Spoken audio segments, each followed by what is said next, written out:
Welcome to the Raise podcast. I'm Carol Barwick. We're here to raise your confidence and inspire your creativity.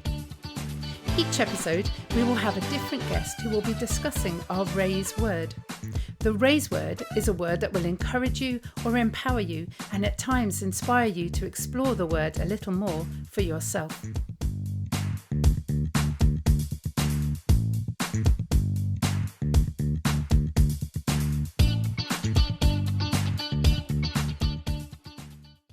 Well, hello everybody and welcome to the Raise podcast. I'm very excited this morning to be talking to Michelle John.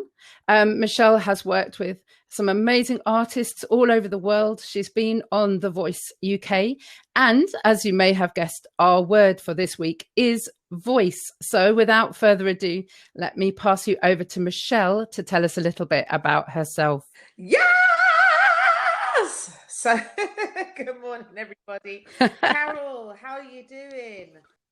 I'm well. Thank you so much for taking the time to come on our podcast. We're very excited to have you as our debut guest. Yes, well, this is an absolute honor. And listen, I think having a voice is it's just so important. And we've got this whole movement happening this month, about women and Women's Awareness Month and all of that, and how important it is for us to have our own voice.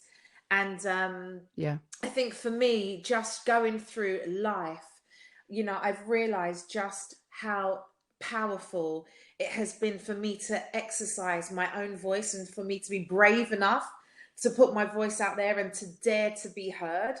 So thank you so much for this platform. This is cool.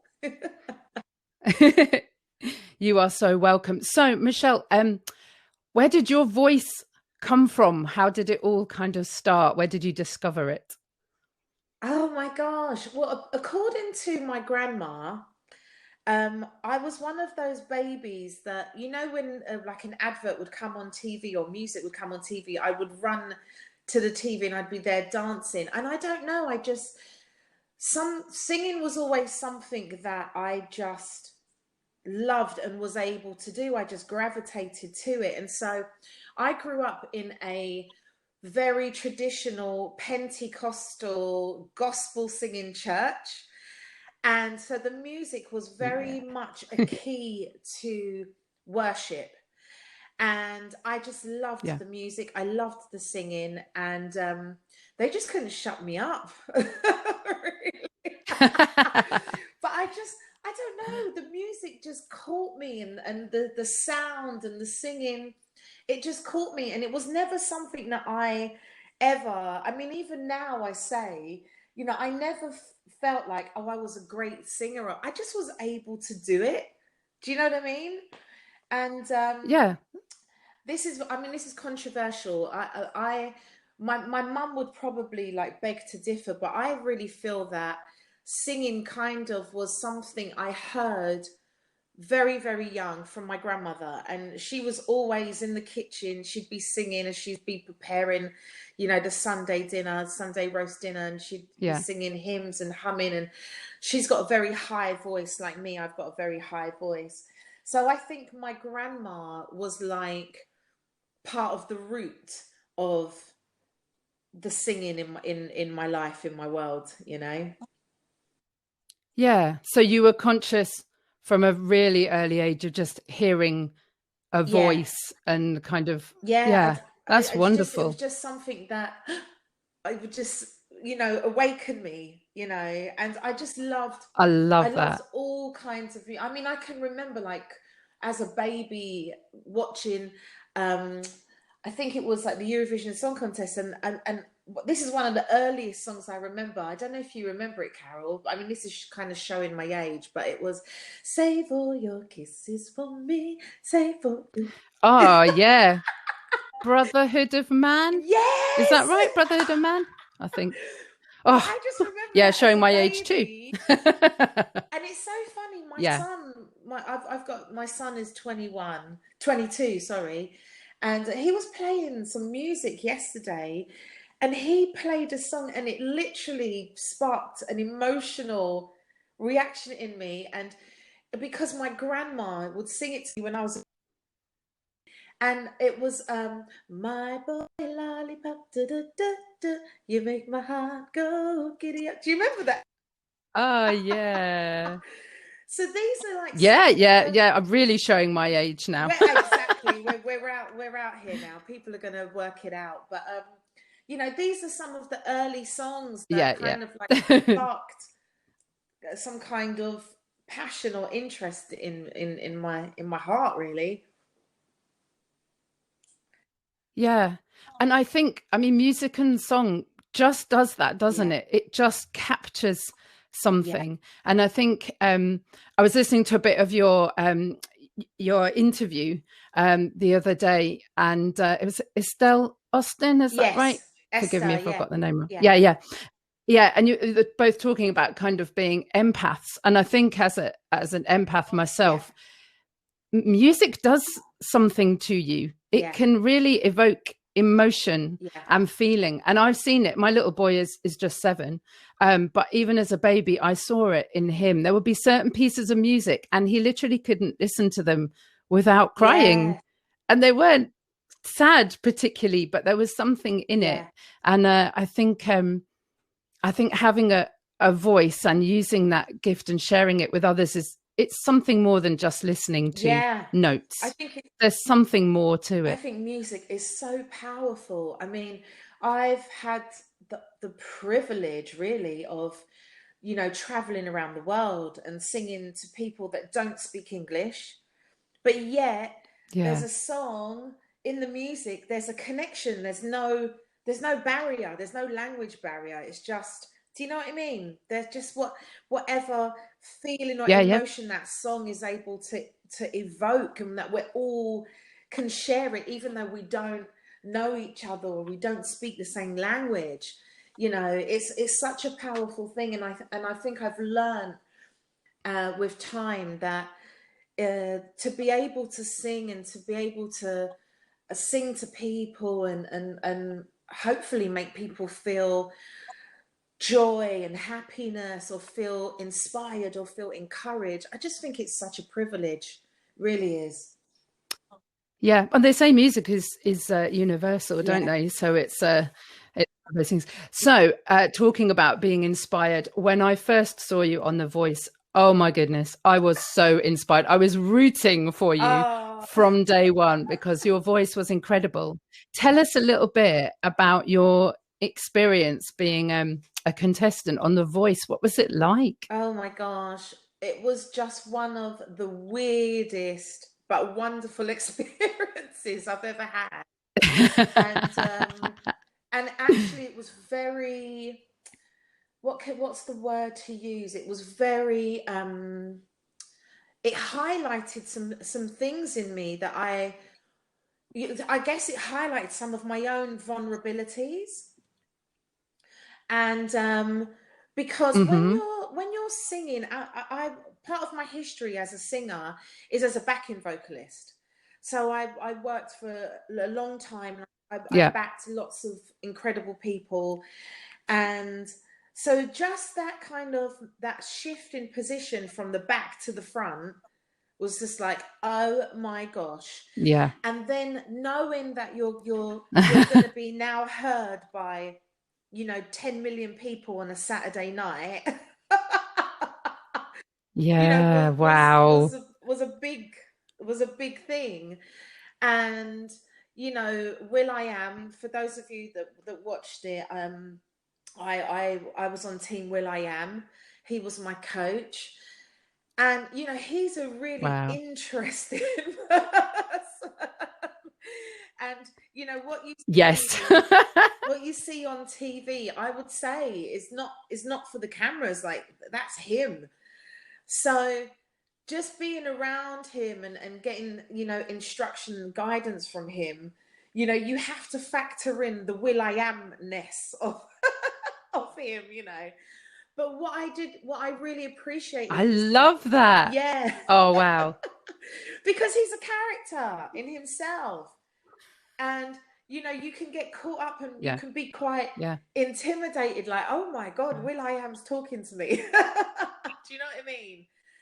And but what I really appreciated was that he kind of I bet just kind of got to know a little bit about me and as a singer and the kind of singer that I am. And so sometimes he would let me choose my own songs that I wanted to sing. Sometimes he'd have a list of songs that he'd want me to try. And sometimes, you know, we'd spend time going through a number of songs. So that really kind of stretched me as a singer. And having somebody like that believe in you and say, look, you can do this. And I remember there was one week where I had a bit of a strop. And I was like, you know, we were in rehearsals and some of the other contestants, they had dancers and they had, you know, they were coming out of the floor and all these like amazing bits of pyrotechnics and all sorts of things going on. And I said, well, how come I just get a mic stand? Right? And everyone's getting all this stuff. Okay. And he goes, because you just sing. He goes, just sing. Just sing to the people. That's all you need to do. So that really gave me confidence in my gift and my ability. Do you know what I mean? That he felt that I had something that I could just communicate to people just by my voice. You know? And I can totally see both sides of that, because I could see how easily you'd think, well, I'm not getting all the bells and whistles of someone else, but then for someone to just say, no, we just want your voice, and to know that that's all that people need. They just needed to hear your voice, and your voice is incredible, Michelle. I mean, I was totally blown away. And I can be quite snobby when it comes to things like that, but you could see why they, you know, they made you just have that kind of treatment and just be you. That really kind of there was a bit of a confidence boost for me, you know, to know that I don't need, and I think sometimes, you know, I was one of the eldest contestants, especially as we were going down the process, and you know, it was the quarterfinals and the semi. I was like, you know, I was like the old girl. Do you know what I mean? I was the mum of the group sort of thing. And you know, and then you think about what people think it is to be successful, and you know, I don't look like some of the other contestants. You know, everyone's wearing a size 6 or whatever, and I'm like got the size 12/14. Hi, hope you're enjoying the podcast so far. Please remember to listen all the way to the end for our special bonus feature, including the song labels by Michelle John. Enjoy. I think that's incredible that will.i.am was able to say it's just about you and your voice. And your voice is incredible. It's interesting what you said, because you said you were nervous that it was you and you were aware that there were so many people watching you. But actually, as a backing singer, people were also watching, kind of listening to you sing, and you had these incredible presences also singing. So did you ever see any kind of parallel, or was it completely different? Because I know your kind of story on The Voice was that it was time to just be you singing rather than being a backing singer. So how did that feel? Well, it was completely different, because in your role as a backing singer, it's a support role. So you're in the back and you're just kind of backing up the artist. So you don't have the pressure of carrying the show or carrying the song, or do you know what I mean?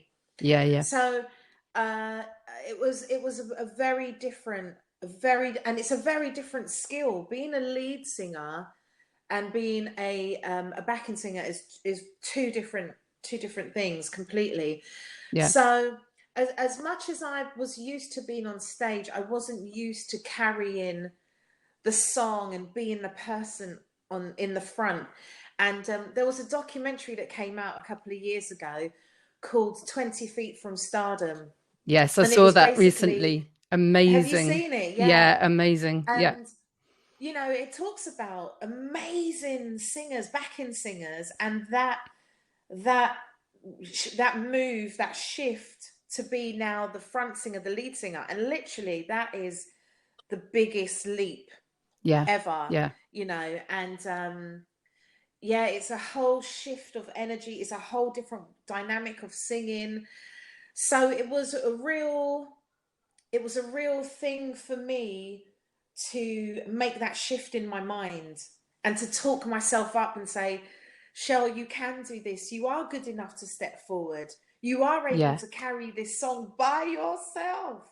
You know, that was a big thing. So having, you know, Will I Am, you know, making comparisons to other singers that I admire and say, look, you're as good as they are, you know, step forward and sing your song, you know, was a real blessing.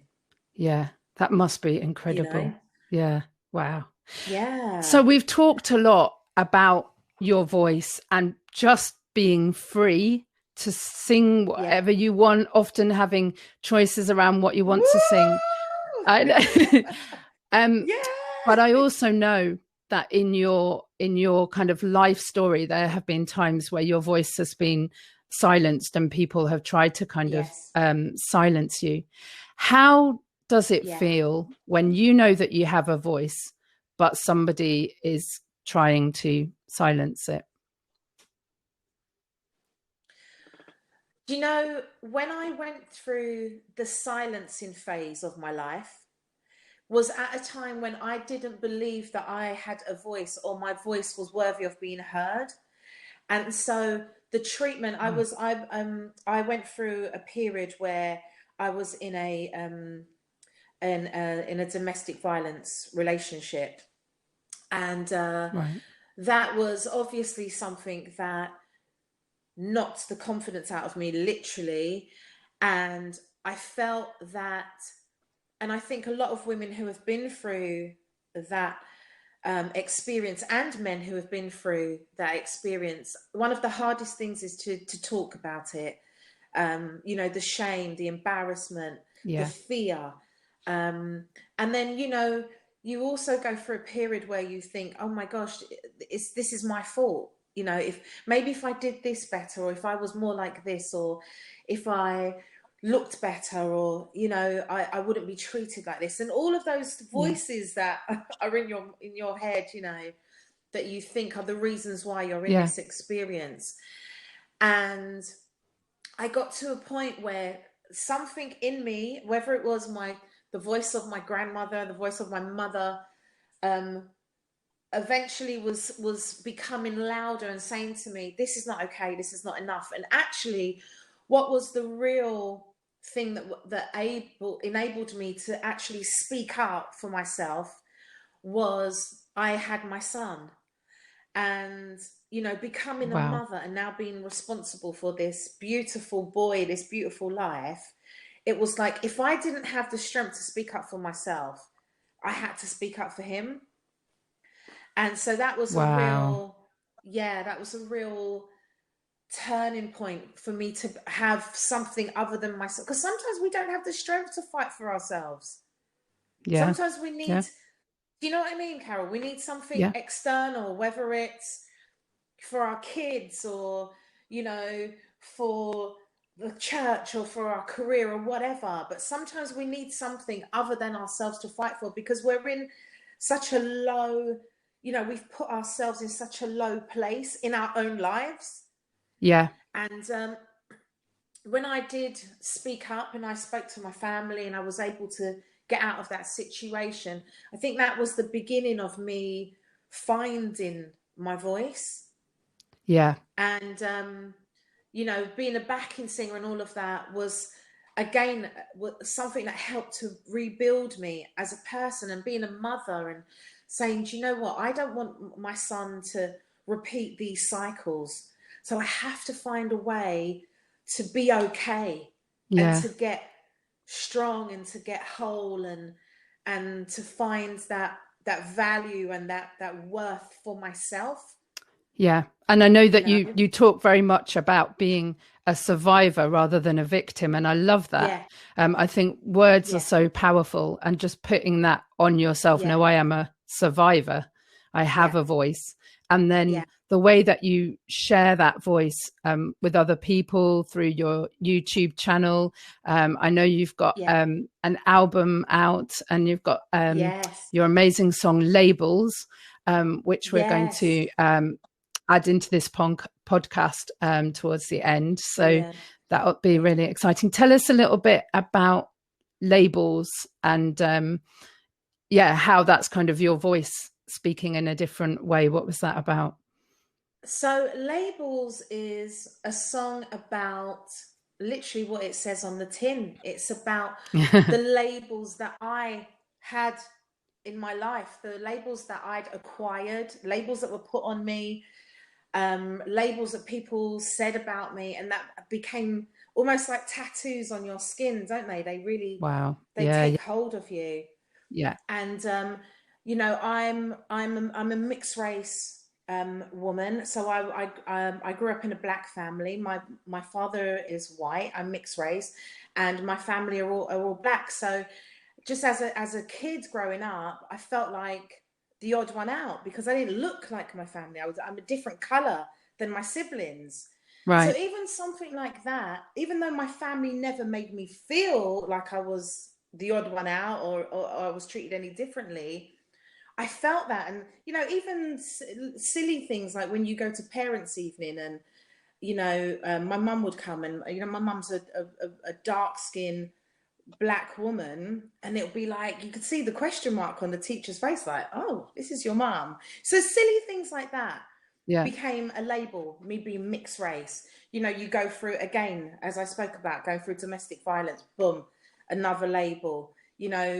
Leaving that relationship, raising my son by myself, boom, another label. Single mother, and all the different labels that we have, going through depression, being, whatever our labels are, we've all got them, right?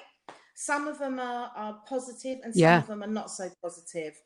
And so, as I said, these were like tattoos, invisible tattoos that I carried around with me. And so Labels ask the question, Michelle, are you good enough? Am I good enough? Wow. With all my labels, with all my stuff, with all my baggage, am I good enough? Am I good enough to be heard? Am I good enough to sing my song? Am I good enough to be a mum? Am I good enough to be loved? Am I good enough as a woman to be in front of a camera? Am I good enough to be on a podcast with my South London accent? Do you know what I mean? Yeah, I'm All West London things. massive, Michelle, so I'm right there with you, love. Come on, up the Southerners. Exactly, right. So, am I good enough? And the answer to the question is yes. Yes, with all of these labels, because guess what? All of these labels have made me the woman that I am today. Come on. And the voice, the strength that I have, the sound, the reason why I sing the way that I sing is because of these labels. Yes. And as I said, I choose every day to have the mentality of a survivor and not a victim. And I know that's not an easy thing. And for anybody who feels, that have gone through things and doesn't feel strong, and it's a journey, right? But it has to be a decision. I decided I'm not going to keep getting up and feeling broken every day about what happened to me. Because guess what? He's not going to be present in my life every day. Yeah. So what I do when the pain comes and the memories come, or the things that happen that might trigger an emotion or a memory or a feeling that I have, the pain that I have, sometimes I say, you know what? Nah, not today, mate. Yeah. Do you know what I mean? Yeah. I've got things to do. I've got some great things to do. I've got a podcast to do today. No. Do you know what? Me and my son, we're going to the park for a walk. Yeah. No, you don't get to be a part of my day today. Yeah. And as I've done, and I've made that a habit, and I've been to counselling, You know, I've spoken to friends, and I've found, as I've been open and vulnerable, and I've got a handful of friends that I trust that I can be open with, it's healing, isn't it? Yeah. You know, we're here, we have a cup of tea, and we go, "How are you today, Carol?" And you go, "Do you know what? It's a tough one today." You know what I mean? Yeah, yeah. But It's just real. It's the all of reality, those isn't it, things. of life? Yeah, Exactly. yeah. Yeah. Absolutely. So that's helped my voice to get stronger and to get less wobbly. Yeah.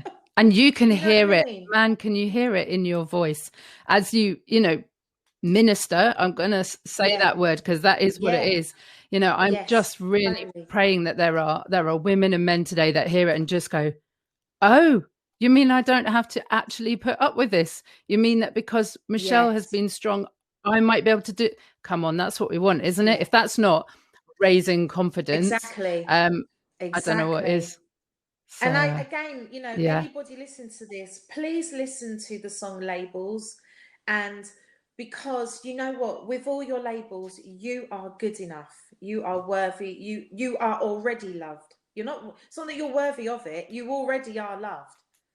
And sometimes we create these walls, don't we, to protect yeah, ourselves, yeah, and we're thinking that, we're keeping the bad stuff out, but actually we're keeping a lot of good stuff from getting in.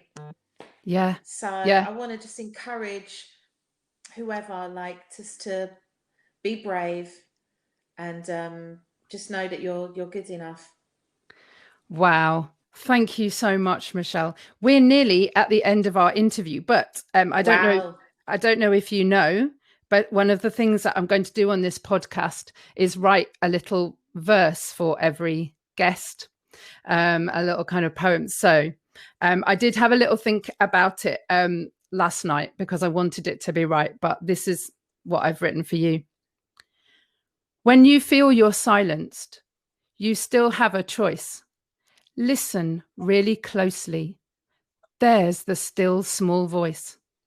As you listen harder, truth destroys the lies. Let the voice within you burst into the skies. Now's your time to rise. Yeah, no. And I can say that because they're often not my words. It's often what I've heard from my guests and what I see, and that's how it gets evoked. But you are incredible. I am so privileged to have interviewed you this morning, technology and all. Thank you so Carol, much. I was doing fine, and that's put me over the edge. Oh. I didn't mean to put the kettle on. Sorry. Ooh, that was powerful. That was amazing. And I just felt, as you were saying the words, it was like I could see it. Wow. And as you said, the voice, just put it out there into the skies. Oh, Wonderful. and that's what you hope that we do. Yeah. For people that are singers and artists and musicians, you want to send the music out, and you hope that you're sending out signals of light and Yeah. joy, and do you know what I mean, for someone just to catch. So thank you for that. Oh, You are so welcome. Beautiful. We are at the end of our interview. Zoom is telling me we've got about 30 seconds. But thank you so much for being with us today and sharing your incredible voice and all the different examples of the way that the voice has been for you. And just thank you so much, Carol. Honestly. Yeah. Thank you for being brave. Thank you for this platform, and truly that God has inspired you to do this. And because there's so many people that their voices need to be heard, and that what they have to say, what they have to give, the world needs it. So thank you for being obedient to that. And I just pray every success with it, and that God will really lead you to the right people to invite onto your platform, and that it will impact people's lives and their hearts. Thank you. Thank you so much. You're welcome. Yeah, it's been wonderful to connect. And I just look forward to carrying on with your story. And if you want me to write that poem up for you and send it to you, I know it's just a little. That would be incredible. Yeah. If you're okay with that. Yeah, absolutely. Thank you, yeah, no problem. Wow. Yeah. Wow, I've been blessed this morning. Thank you. Me too. Incredibly. Yeah. Lovely. Thank you so much for your time. And, you're welcome. Have an amazing day. Thank you. Thank you again, Carol. Yeah, thank you. God bless. Thank you again to Michelle John for that incredible interview. It's really something to think about, isn't it? How do you use your voice? Do you use it effectively? When was the last time you used a voice to tell somebody else that they were enough? As promised, here is Michelle John's song, Labels. Thank you for listening. Speak to you again soon. Bye-bye.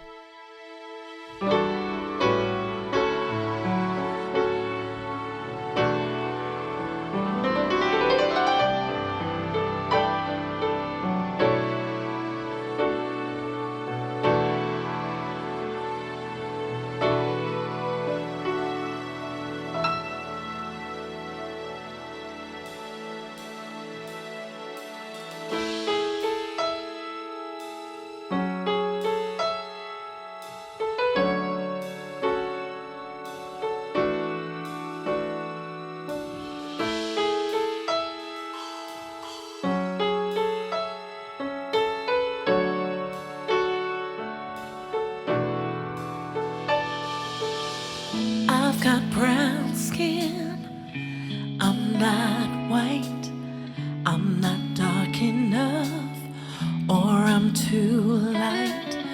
I've got long hair, curls are too tight, it's not an afro. Why do I have to live with all these labels? Living with them all, it just ain't right. Why do I have to live with all these labels? Who gets to decide if I fit in? Am I good enough? I'm not Kate Moss, jeans are too tight, probably overweight, but I feel fine. Wasn't born rich, money gets tight, but I'm not poor. Why do I have to live with all these labels? Living with them all, it just ain't right. Why do I have to live with all these labels? Who gets to decide if I fit in? Am I good enough? I can only be who I am, with flaws and all, 'cause I'm not perfect.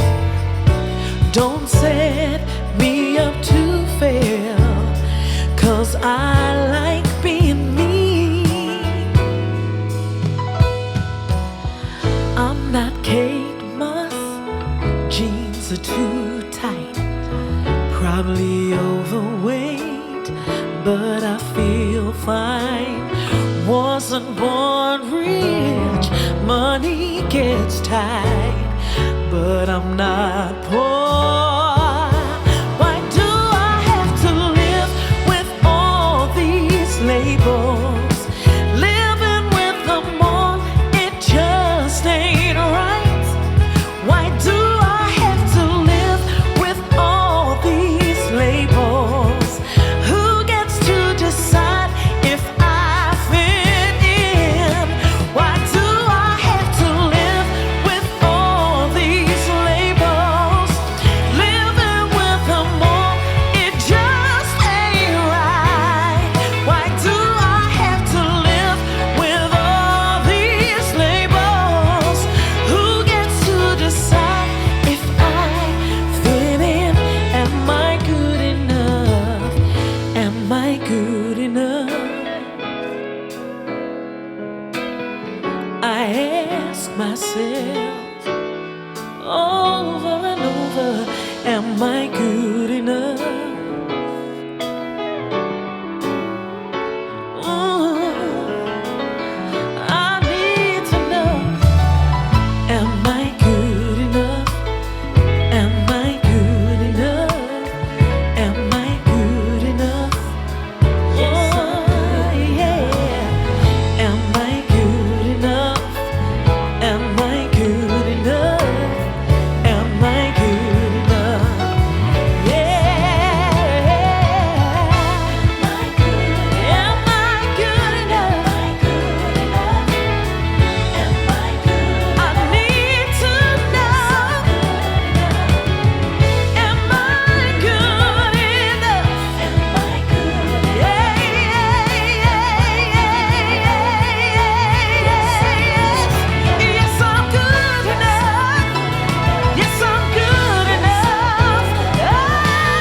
A final thought from Seb. Tomorrow leads to tomorrow. Thank you for listening to the Raise podcast. We hope you feel raised and inspired by this episode. Whilst we're not offering face-to-face classes currently, we are doing online singing lessons where you can have your voice raised as well as your confidence. If you would like to find out more, please visit our website at www.raiseforall.com or find us on social media on either our Facebook or Instagram page. Take care.